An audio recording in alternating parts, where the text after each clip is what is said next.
राजा हर सप्ताह एक नाई को मार डालता है क्योंकि उसके सिर पर एक सींग है और वह नहीं चाहता कि बाहरी लोगों को यह बात पता चले। इस कारण से वह हर हफ्ते नाइयों को पकड़ने के लिए लोगों को भेजता था, लेकिन चूंकि वहां गए लोग कभी वापस नहीं आए इसलिए सभी लोग बहुत डरे हुए थे। आज राजा के सैनिक फिर गांव में आए और दुर्भाग्यवश एक लड़का चुन लिया गया। उसे ले जाने से पहले उसकी मां ने उसके लिए 3 पैनकेक पैक किए। जल्द ही लड़के को राजा के तंबू में ले जाया गया और सैनिक एक एक करके चले गए। राजा ने लड़के को एक चाकू थमा दिया। उसने अपनी टोपी उतारकर अपनी लंबी सींग दिखाई। लड़का डर गया, लेकिन आखिरकार वह राजा था इसलिए उसे यह काम करना ही था। वैसे तो लड़का छोटा था, लेकिन उसकी तकनीक सड़क पर रहने वाले नाई की तुलना में अधिक कुशल थी। कुछ ही समय में उसने राजा के गोल सिर को इतना मुंड दिया कि वह चिकना हो गया। राजा ने चाकू लिया और उसे देखा। वह लड़के की कुशलता से काफी संतुष्ट हुए और फिर उन्होंने लड़के को आभूषणों से भरा एक डिब्बा देने की पेशकश की। लड़के ने खजाने का संदूक खोला, लेकिन अंदर कुछ नहीं मिला। राजा ने अवसर पाकर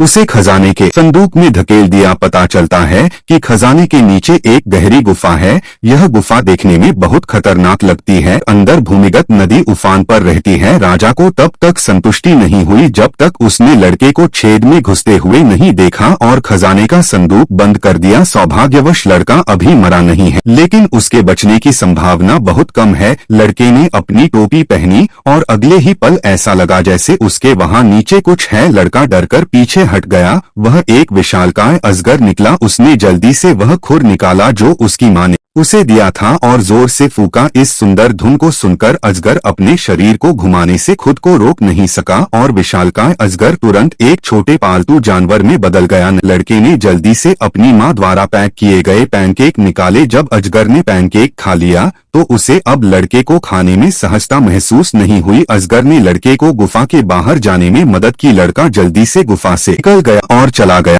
जब लड़का चल रहा था तो उसने अचानक झाड़ियों में कुछ शोर सुना, जिससे वह डर गया। अगले ही पल एक भेड़िया झाड़ियों से बाहर कूद पड़ा। लड़के ने अपने विचारों को एकाग्र किया और पेड़ पर चढ़ गया। लड़के ने अपनी बांसुरी निकाली और फूंका। भेड़िया तुरंत एक मूर्ख कर्कश में बदल गया। उस पुराने पेड़ से टकरा गया। पेड़ हिल गया और लड़का भेड़िए पर गिर पड़ा। इस समय भेड़िया भूख से गुर्रा रहा था। लड़के ने जल्दी से एक पैनकेक निकाला, नहीं तो कोई उसे खा सकता था। पैनकेक के लिए आदमी को धन्यवाद देने के लिए भेड़िए ने उसे अपनी सवारी पर बिठाया। देर रात तक लड़के ने झील पर एक घर नहीं देखा था। वह यह नहीं जानता था कि अंदर रहने वाली एक बूढ़ी चुड़ैल थी जो नरभक्षी जानवरों को खाती थी।